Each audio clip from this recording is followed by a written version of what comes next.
Hello दोस्तों, तो स्वागत है आज की नई वीडियो में। और अभी मैं सुबह-सुबह उठकर ताज़ी हवा लेने छत पे आ चुका हूँ। देख सकते हैं आप लोग, सुबह-सुबह उठने पर और ताज़ी हवा लेने पर अलग ही मोटिवेशन मिलता है। तो मैं अब देख सकते हैं 5 बजे उठकर फ्रेश होकर 5:30 बजे फिर अपने टेबल पे बैठ जाता हूँ।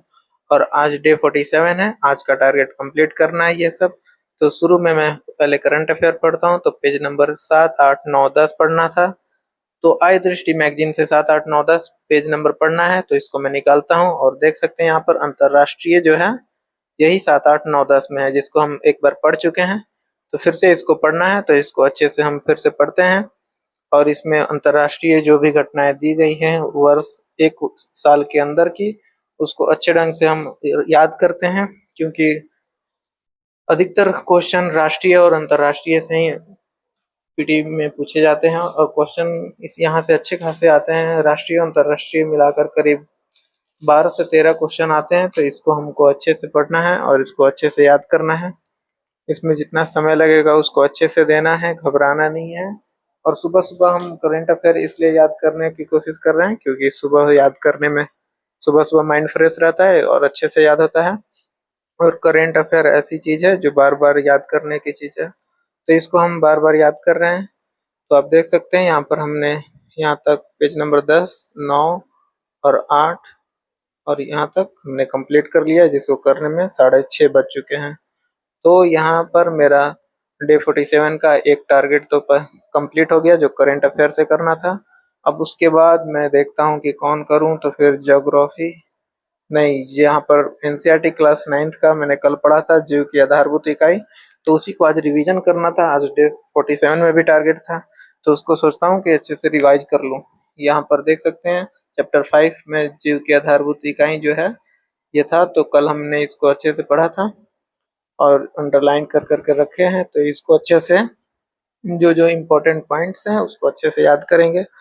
और एनसीईआरटी से पढ़ना बहुत जरूरी है, क्योंकि कोई भी क्वेश्चन देख सकते हैं यहाँ पर एनसीईआरटी से। अधिकतर साइंस के क्वेश्चन या सारे सब्जेक्ट के क्वेश्चन जो हैं वो साइंस एनसीईआरटी से ही पूछे जा रहे हैं, तो हमें एनसीईआरटी को जितनी बार हो सके उतनी बार रिवाइज करना है। 9th की एनसीईआरटी करीब चौथी बार रिवीजन हो रही है। यहाँ पर देख सकते हैं ये हमने रिवाइज कर लिया है। और यहाँ पर ये चैप्टर 5 कंप्लीट हो गया, इसको करने में 1 घंटा लगा, 7:30 बज चुके हैं। तो यहाँ पर डे 47 का एक और मेरा टारगेट कंप्लीट हो गया। और ये सब करके हमको बहुत खुशी मिलती है टिक लगाने पे कि मेरा आज का टारगेट खत्म हो गया ये। तो यहाँ पर अभी 3 टारगेट बचे हुए हैं, तो मैं अब जाऊंगा फ्रेश होने, नहा धोआ कर अब लाइब्रेरी निकलूंगा। तो यहाँ पर देख सकते हैं मैं अब लाइब्रेरी पहुंच गया हूँ। और लाइब्रेरी पहुंचने में मेरे को 9 बज जाते हैं। और 9 बजे लाइब्रेरी पहुंचता हूँ, तो फिर उसके बाद आज का टारगेट देखता हूँ, जिसमें मेरे को पढ़ने को मन करता है। पहले ज्योग्राफी क्लास 11th की एनसीईआरटी पढ़नी है, चैप्टर 2 इंडियन ज्योग्राफी, तो हम ज्योग्राफी निकालते हैं। और यहाँ पर देख सकते हैं क्लास 11th की एनसीईआरटी जो है इंडियन ज्योग्राफी, उसमें चैप्टर 2 जो है संरचना और भूआकृति है, तो इसको हम पहले भी पढ़ चुके हैं। तो इसको अच्छे से फिर से पढ़ेंगे और इसको रिवाइज करेंगे। और एनसीईआरटी का लाइन बाय लाइन इम्पोर्टेंट होता है, इसलिए हम इसका सारा एक एक करके लाइन बाय लाइन सारे पढ़ते हैं। एनसीईआरटी का कोई भी छूटना नहीं चाहिए। उसमें जो बॉक्स में दिए रहते हैं वो तो और ही ज्यादा इम्पोर्टेंट रहते हैं, तो उसको और अधिक अच्छे से पढ़ना है। आपको घबराना नहीं है, एनसीईआरटी पढ़ने में समय लगता है, लेकिन आपको समय देना है। और एनसीईआरटी पढ़ने में कितना भी समय लगे उसको अच्छे से देना है, उसको कंप्लीट करना है। तो यहाँ पर देख सकते हैं मैं इसको कंप्लीट करने में 11 बज चुके हैं, 2 घंटे लगते हैं। फिर भी मैं इसको उतना समय देता हूँ, क्योंकि एनसीईआरटी को अलावा कोई भी बुक पढ़ने की जरूरत नहीं है। तो हम जो सर फॉलो करवा रहे हैं केवल वही बुक करेंगे। तो यहाँ पर एक और टारगेट कंप्लीट हो गया। अब इकोनॉमिक्स चैप्टर 2 पढ़ेंगे, भारतीय अर्थव्यवस्था 1950 से 1990 तक। तो यहाँ पर देख सकते हैं 11th क्लास की हमने बुक निकाल ली है, जो सर बताए थे, तो कल ये पढ़े थे। तो आज पढ़ेंगे ये सेकंड चैप्टर, जो कि यहाँ पर देख सकते हैं, यहाँ पर दिया हुआ है सेकंड चैप्टर।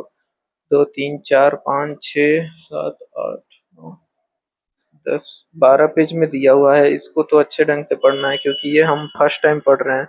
ये इकोनॉमिक्स का बुक हमने पहले नहीं पढ़ा है, और सर ने बोला है कि इकोनॉमिक्स का बुक पढ़ना है, इसमें से कुछ डायरेक्ट क्वेश्चन डायरेक्ट पूछे गए हैं।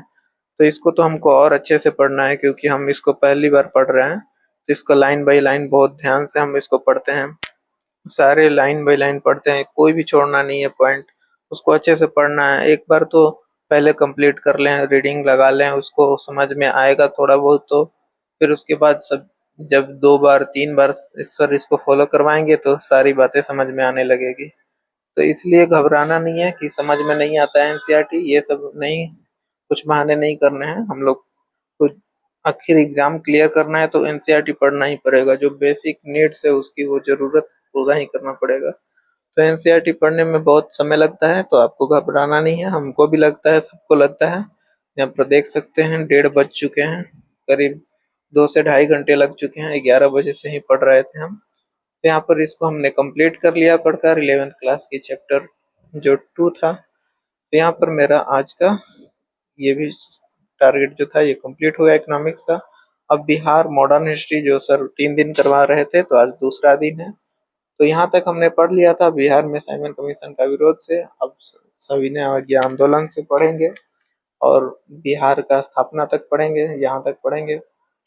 तो इसको करने में तो मेरे को बहुत ज़्यादा समय लग रहे हैं। ये बुक मेरे लिए बहुत बहुत ज़्यादा लेंदी लग रही है, हम पहली बार पढ़ रहे हैं इसको।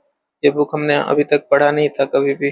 सर ने बोला है कि ये बिहार समग्र का केबीसी नैनो का बुक पढ़ना है, तो हम इस बुक को खरीद कर लाए हैं और इसको देखते हैं सर कितना बार रिवीजन करवाते हैं। अभी तो पहली बार पढ़ रहे हैं और इसको अच्छे ढंग से पढ़ेंगे तो इसको पढ़ने में काफ़ी समय लगता है और सिर में दर्द होने लगता है, तो फिर मैं 1 घंटा का सोता हूँ, फिर उठ के फिर इसको पढ़ता हूँ। फिर पढ़ता हूँ तो देख सकते हैं यहाँ पर इसको पढ़ते-पढ़ते शाम हो जाती है, 7:30 बज चुके हैं और इसमें पीछे एमसीक्यू है, उसको भी मैं लगाता हूँ पढ़कर।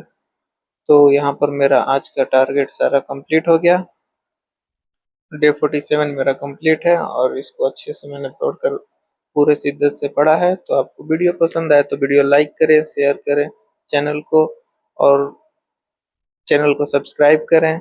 यहाँ पर अब मैं घर जा रहा हूँ। धन्यवाद वीडियो देखने के लिए।